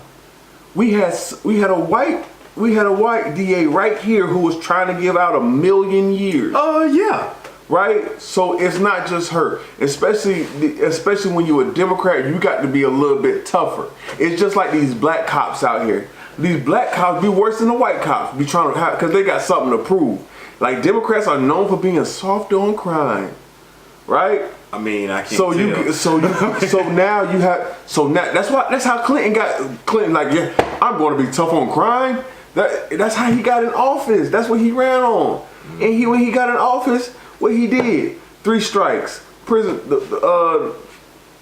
strikes law, the mandatory minimums, the crime no bill, parole. you know what I'm saying? All that shit. Child support. They went in there and other white people gobbled it up. The white voters gobbled it up because that's what they want. Oh yes, get these criminals off the street. And when they say crime, substitute crime for black. Anytime you hear somebody say we gonna be tough on crime, trade it out for niggas. Crime for black. We finna slam niggas dicks and doors. That's what they That's what saying. And let's keep on it, man. So Kamala Harris, oh yeah, she locked up a lot of black people. She locked up a lot of black people. But what was she did in Compton? Come on, dog. Come on. Ain't nothing but niggas in Compton, dog. Who else she gonna lock up? Who else is she supposed to be locking up? Like it ain't no Mexicans there? Ain't no Trevor's there. Ain't no Mexicans. I'm pretty sure she done locked up her share of Mexicans too. Yeah. I'm pretty sure, but ain't nobody go to look that up because you just looking at the black people. Yeah. And if we gonna keep it funky, how many white people are in Compton? How many Trevors do you see walking around Compton? Not a lot. I'm sorry. Excuse me if there's any bloods listening. I don't mean to disrespect your city. Bompton. How many white boys walking around Bompton? Okay. Alright, exactly. I mean, yeah. So you can only lock up the people who are coming in front of you, and as a DA prosecutor prosecutes. That's what she do. That's her job title. Get convictions. You mad? It's like being mad at the executioner for pressing the button. That's what his job is. This is what He's I'm supposed saying. to press the button. This is my rebuttal for that. There were more than 700 cases of accused abuse of authority through oppression, injustice, and corruption throughout the Compton PD at this time. As far as them doing the same things that the criminals were doing. Kamala Harris, let's look up her resume of how many cops that have been crooked in Los Angeles. And let's understand that looking at films like Training Day, Serpico, and things of that nature of the past, I mean, we put a big picture of a light on California Police Department. Can I be honest? How many convictions and how many types of actual cases has she presented against the police department for abuse of its power? How about I give you some details? Okay. Okay. You know, it's a lot of times in these cases, the only way you can get a conviction on that cop is if his partner were to testify. Okay. You know, damn well these cops ain't snitching on other cops. The blue shield don't crack, dog. Come on, man. You can try to get a cop to tell on another cop. These cops worse than niggas in the street. I mean, matter of fact, they better because they don't snitch. Niggas in the street snitch. Niggas in the street snitch. Cops really Cops don't. Cops don't snitch on each other. They don't. Because cops know how the shit go. They know if you keep your mouth shut, you gonna be alright. Yeah. You because they know they partner, the same shit happened. They know about the blue shit. That's not make believe.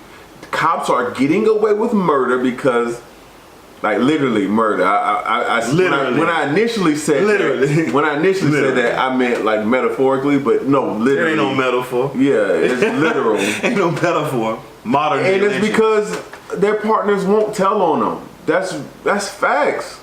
So you don't got enough hard evidence. That's why these cops walk all the time. You expect to get a testimony from another cop? These cops, my thing is, if you know a dirty cop, then you a dirty cop.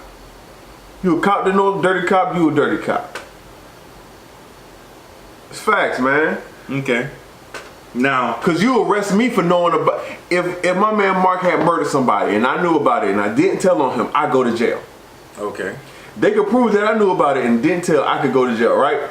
This is true. So if a cop knew that he did the wrong, that his partner did not follow protocol and procedures and killed somebody, and you don't tell on them, then you a criminal as well. You ain't no better than the person in the street. You're scum. That's what cops like use. You're scumbag. That's their favorite term for you, man. Scumbag. That's their favorite term. Fucking pigs. Yeah. Come on, and you wonder why we don't respect y'all, right? Mm-hmm. Speaking of which, coming into an understanding, is with the police department and Kamala Harris, how they go hand in hand. Mm-hmm. What efforts will she make to ensure that the American people don't view the people who carry badges as another criminal organization that needs to be policed along with the rest I don't of think it's the American people that you need to worry about. I think it's specifically the blacks. Like, we've never had. I mean, if she going, well, okay, wait a minute. If she's running for president, she should be. Okay, now I'm confused on how to. Is it all of America or is it just black? Yeah, if you're trying to make that a question all overall, right? If that's not going to be something she's running on. Okay. Because most of America, and when I say most of America, I mean majority, which is white, they have a good relationship with police officers. They like talking to the police officers. In theory, yeah. Police officers are friendly. That's officer friendly. They, like, black people relationship is totally different. Totally different. And I'm not just talking about not talking about how we grew up. Let's talk about history. The whole reason police were put in place for loss prevention. That was mean to stop someone from stealing your cattle or something on your property, right? As well as catch runaway slaves. That was the first. Yeah. That was the first act. That was the first psychological act to give a poor white man dominion over a black man. Because keep in mind, only rich white people had slaves. Poor white people did not have them. We forget only 1% of white people owned slaves. Yeah. So that was the first psychological nuance, right? Yeah. They were, so ever since the beginning of policing, their job has to be making sure you stay in your place, boy. Mm-hmm. And they were nasty about it, of course. Now, the issue with slavery, yes, only 1%, but you had a larger, more consequential group of companies that bought slaves in company name. Not as far as families anymore, but actual businesses and corporations that were in existence during this time. Right. And when I say, and keep in mind, when I say 1%, I mean the wealthy. Right, the truly wealthy. The same wealthy 1%, a lot of them are still billion-dollar Fortune 500 companies. Yes, such as all those who are slavery affiliated. Let's go over their names. Wells Fargo. I was just about to say Wells Fargo. That's the big one. Aetna. Mm-hmm. I mean, I don't have a whole list of them, but I can get you a list. Bell South. Is Bell South even around still? Well, Southern Bell, the same. Yeah, they they are. The list goes on and on. Of these different organizations. Fortune 500 companies don't disappear overnight. No, just put that out there. When wealth is generational, it usually stays generational. It takes a real fuck up to blow through billions of dollars. Can we say that? It really does. Yeah. Now, when I see Kamala Harris, the question is asked, and it's being filtered among all the different groups of Black Americans who I speak to in reference to this woman. And this is the question that keeps getting asked. Will she benefit the Black agenda for the progression of Black people? Now, let's start with it. Before we break this question down, what exactly is the Black agenda? Right. You've heard that before, right? Yeah. Okay. Well, listen. Well, she talked about reparations, right? And a few people talked about reparations, but there's actually a website for where you can see the research and advancement of reparations, because people have been fighting for reparations for over 40 years. This is not something new, okay? Hell no. Martin Luther King was trying to do this, okay? And when Malcolm X discussed it. And listen, when people say reparations, they're not talking about they're gonna give every single Black person $25,000. That's not what's gonna happen. They're talking about building communities for people, for colored people. You see what I'm saying? Mm-hmm. Like, building stuff, or like, you know what I'm saying? Like, building structure for making stuff easy for Black folks. Okay, let me help you out, so you don't offend the viewers out there with the statement you just made, with what we're going on with this. We're trying to come to an understanding of better names to associate certain Black people in America with what we believe. There's a new term that's being coined called ADOS, African Descendants of Slaves, as opposed to African American, Black, or colored. How do you feel about that within a political scheme? What? ADOS? What? ADOS, African Descendants of Slaves. Opposed to Black, or like, why would I be offended by either one? I'm lost. Well, it's being said that terms such as colored, African American, hell, even Black, have been coined and been given to us by people who are not us. Well, African. So we should come up with another term to describe ourselves and explain ourselves as Americans who live in America for ourselves. One, I love Black.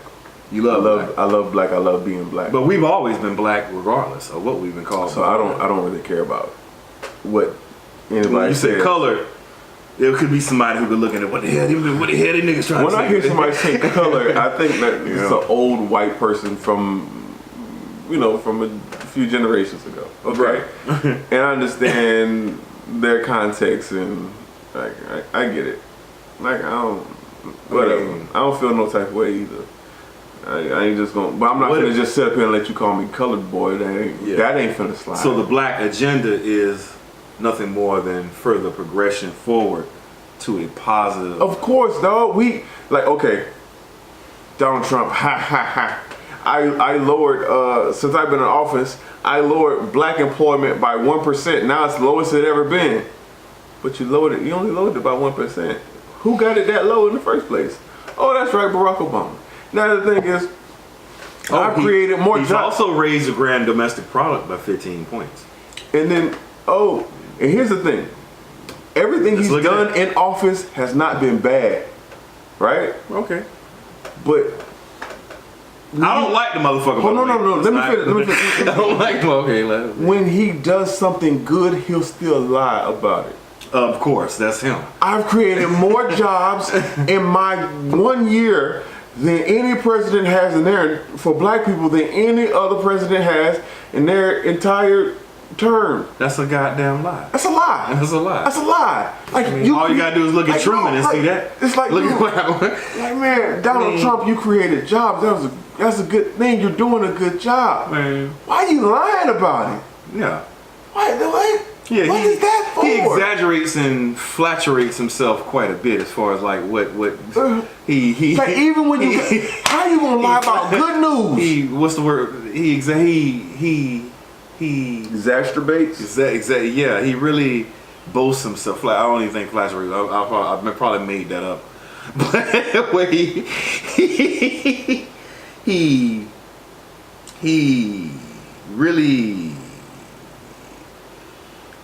he really toots his horn off. Yeah, he really do, buddy. He really, yeah, he really plays the skin flute. Holds that motherfucker. Plays the skin flute on himself like really good. I mean, with that whole what he did. I mean, okay, you've done a little bit as far as making country. Yeah, you increased the GDP, the grand domestic product of how much this country makes. We make a great deal of money. But how much of that money is being shared with education? Much of that money is being shared with veterans who suffering from post-traumatic stress disorder? You want me to tell you how much? How much is that being shared with victims of HIV, AIDS? Go ahead. Let me tell you how much? Go ahead. Zero. Not a fucking penny. None of it. Not a damn penny. So it keeps going to the people the owners of these big businesses. They keep getting these tax breaks that they don't need. So they can screw everybody over who clocks in on somebody's clock. And everybody who's a Democrat or Republican and they're poor, they look at these people like, man, you got to make to just get that. Like, okay, all right, I get it. Like, you got to make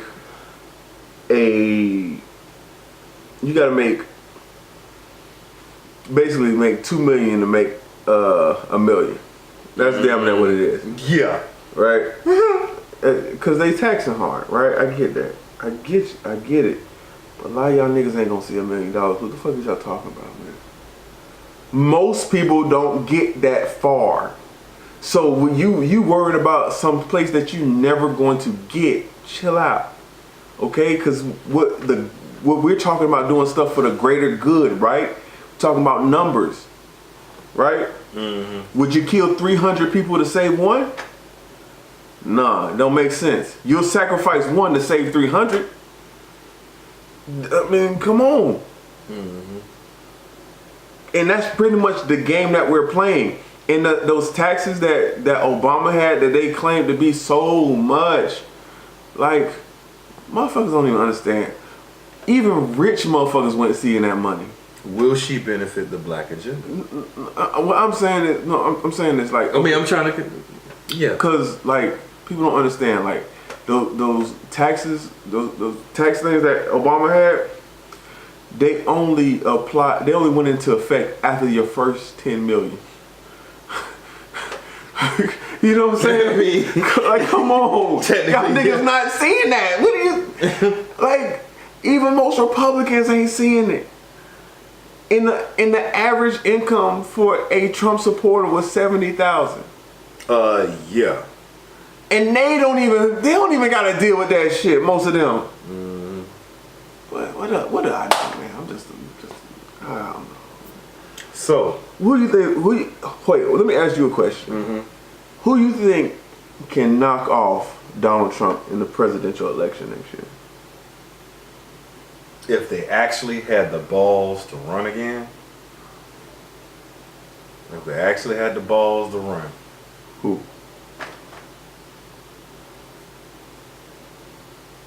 Who?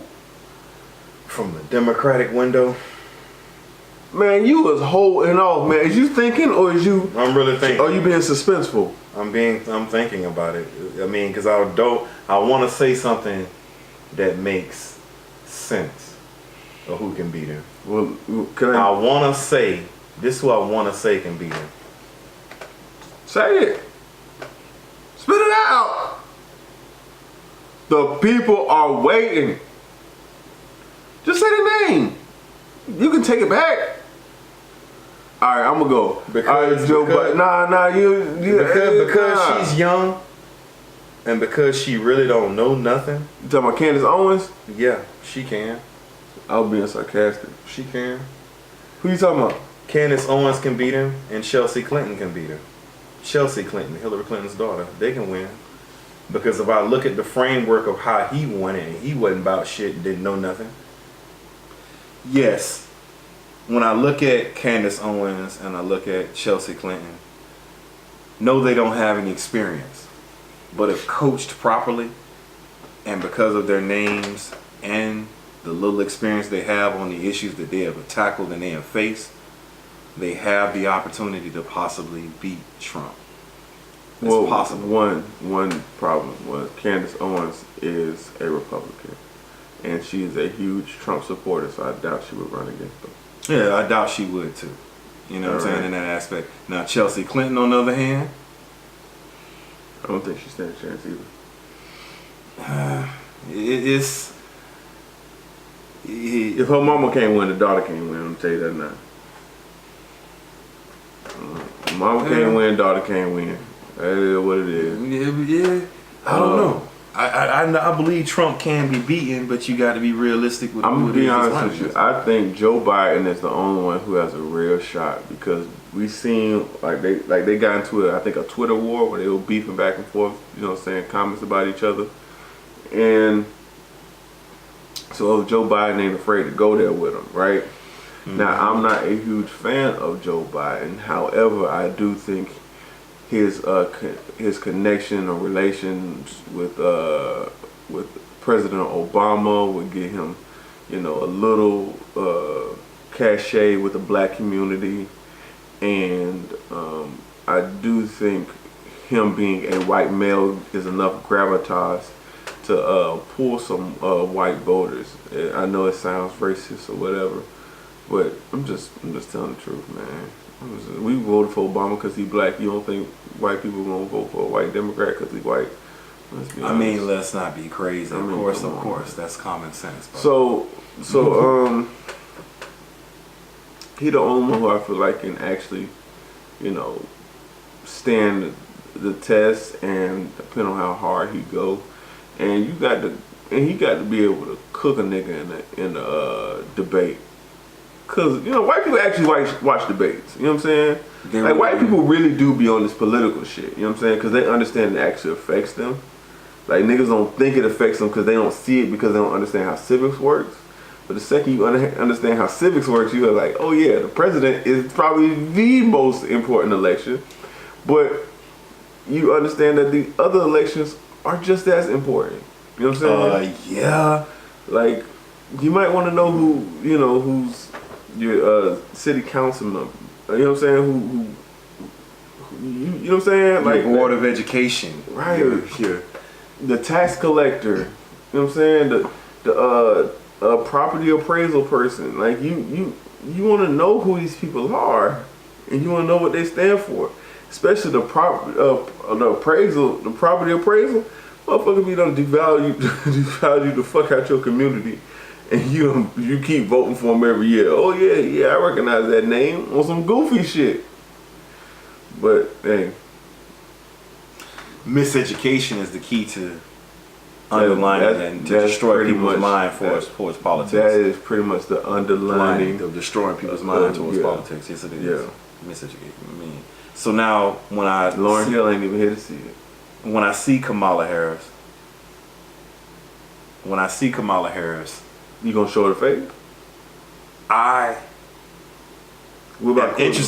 interested in the lady, but I'm interested in what can you bring to the forefront that can bring some real change to this country and some real justice. Not social justice, real justice.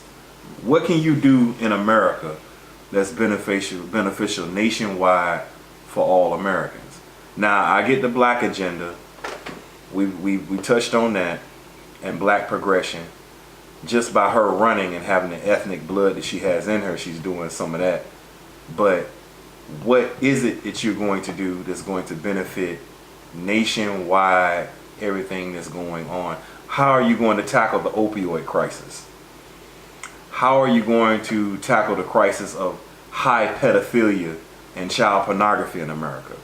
how are you going to tackle the situations involving situations with insurance companies doing all this illegal stuff with fraud and defrauding people and screwing them out of their money? Man, What you gonna do? Can I ask? These are big issues now. Can I say something about the opioid crisis? Go ahead. Fuck them.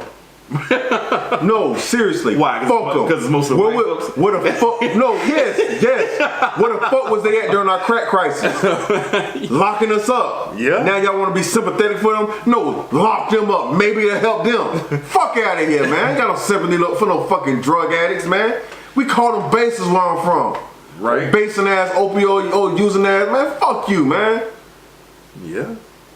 I got no sympathy for no baser. Fuck out of here. Anyway, but yeah. And what was the other one you said right after it? Child pornography. Child pornography. And child molestation, right? Pedophilia. And it started where? The Catholic Church. More white people issues.